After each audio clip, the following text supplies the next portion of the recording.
Ito guys, diba, saktong-sakto talaga yung message sa inyo. We have the Rainbow Reviver.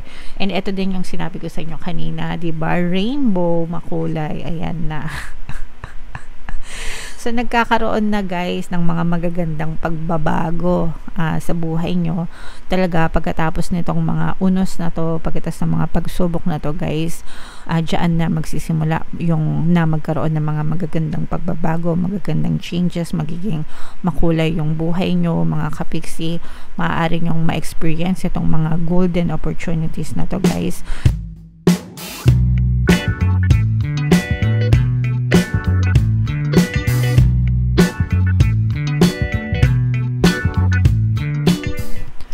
Hello guys, hello Libra, welcome back to Pinay Pixie Tarot.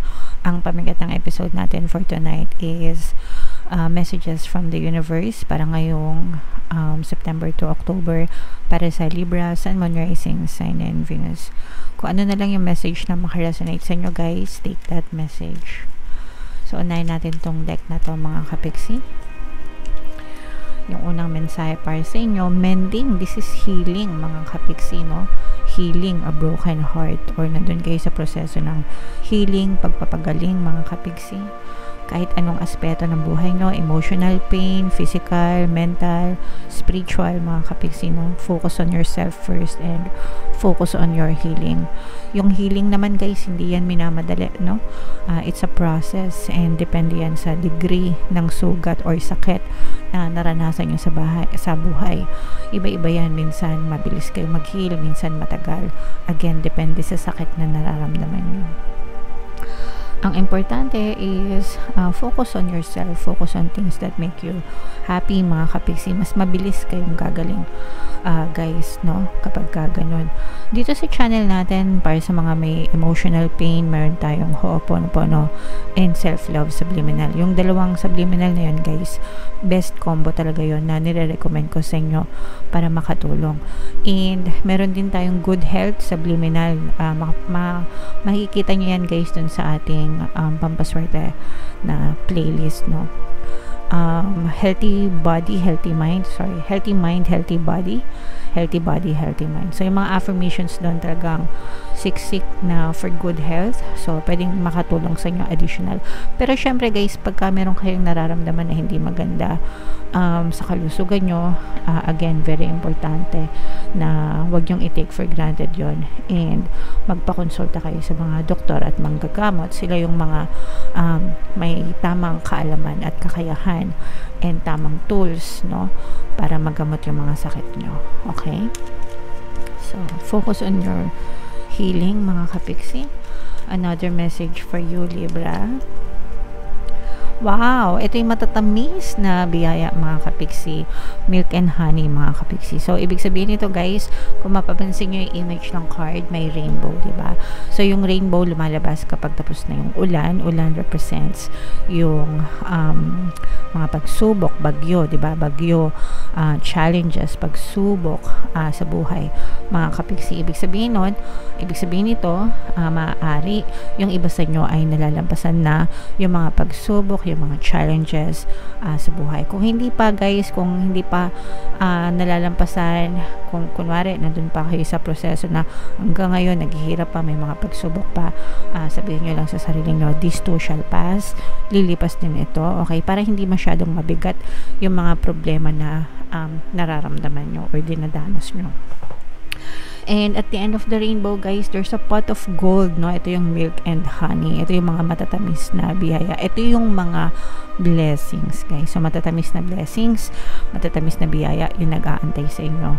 So antayin nyo lang guys, konting kembot na lang konting tumbling na lang mga kapiksi, malalampasin nyo rin yung mga pagsubok na yan, and ang kinin nyo itong mga blessings na to mga kapiksi. Deserve nyo yan, para sa inyo yan guys. Okay? So comment down below Libra if feeling nyo naka-resonate kayo dyan. And another message for you guys,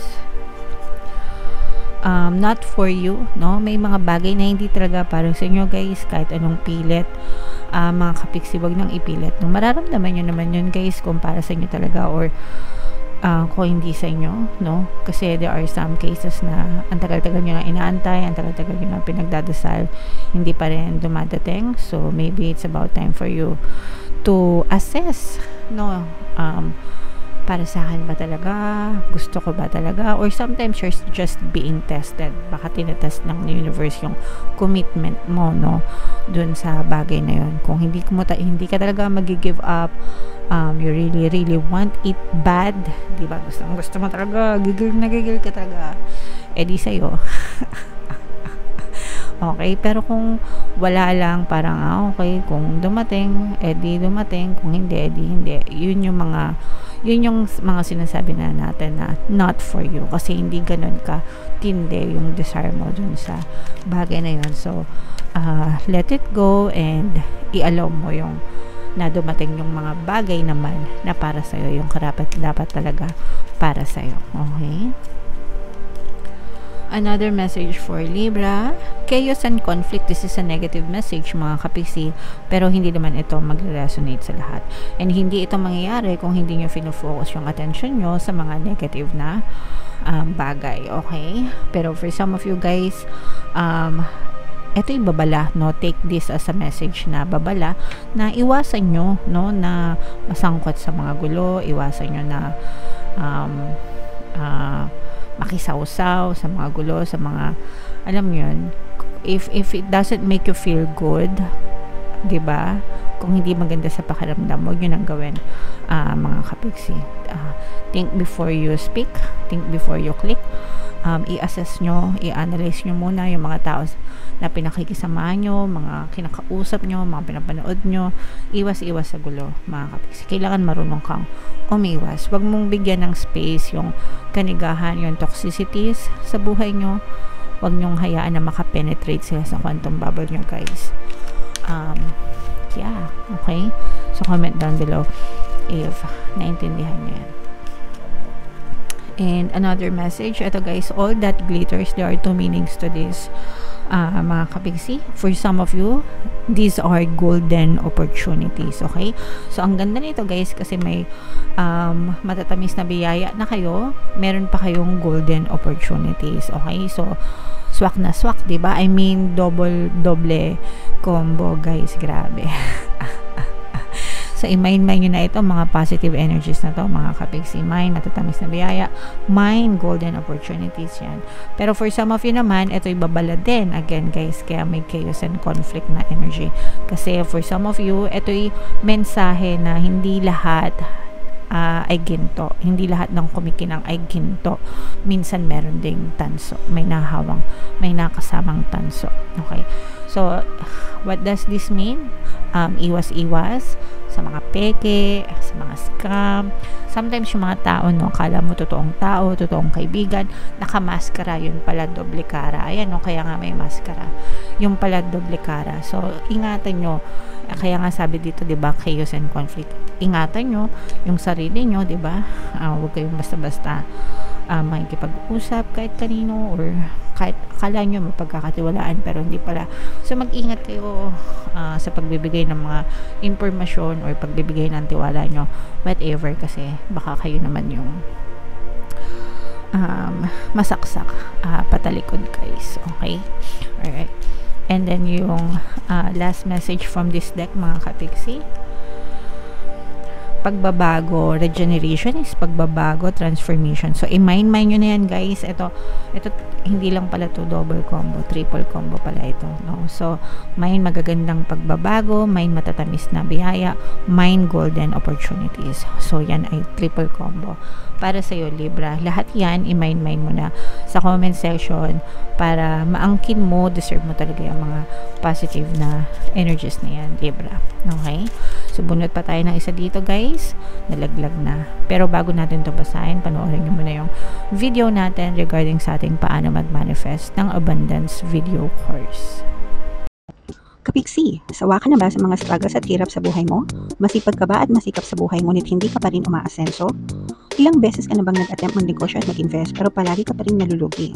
Sa pagkakataon na ito ay maaaring may subconscious beliefs ka na nagiging balakid sa iyong pag-unlad at pagyaman.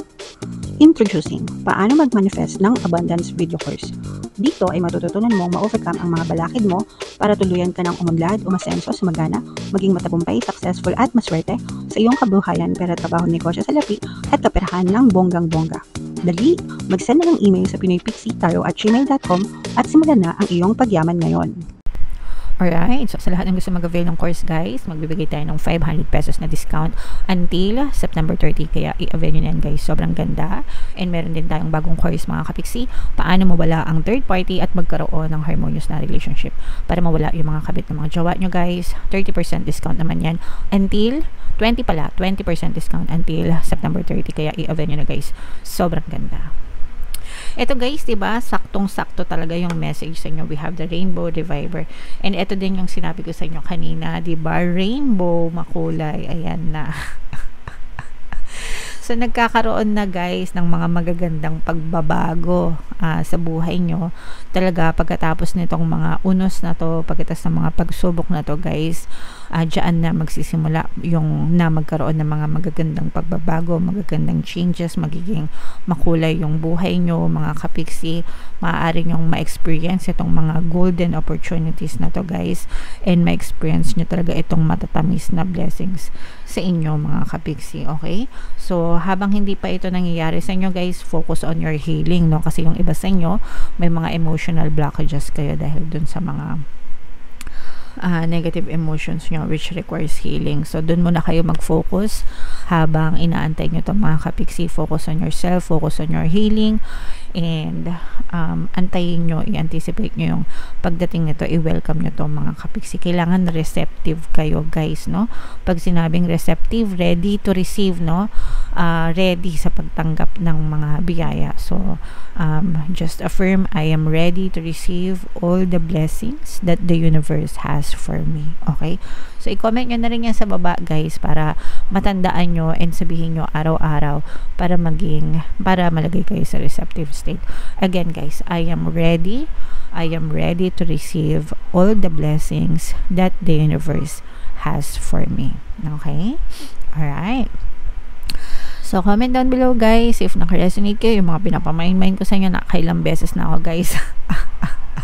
I-main nyo na yan sa comment section, and huwag nyong kalimutan makinig ng ating mga pampaswerte subliminals para talaga naman ma-experience nyo yung mga siksik, liglig at umaabaw na blessing sa buhay nyo. Ito yung playlist guys, and ito naman yung ating success stories ng paano mag-manifest ng abundance video course. Click here to subscribe and click here to join our membership program. Thank you for liking, sharing, and subscribing, and see you again next time. I love you all guys. Have a nice day. Bye-bye.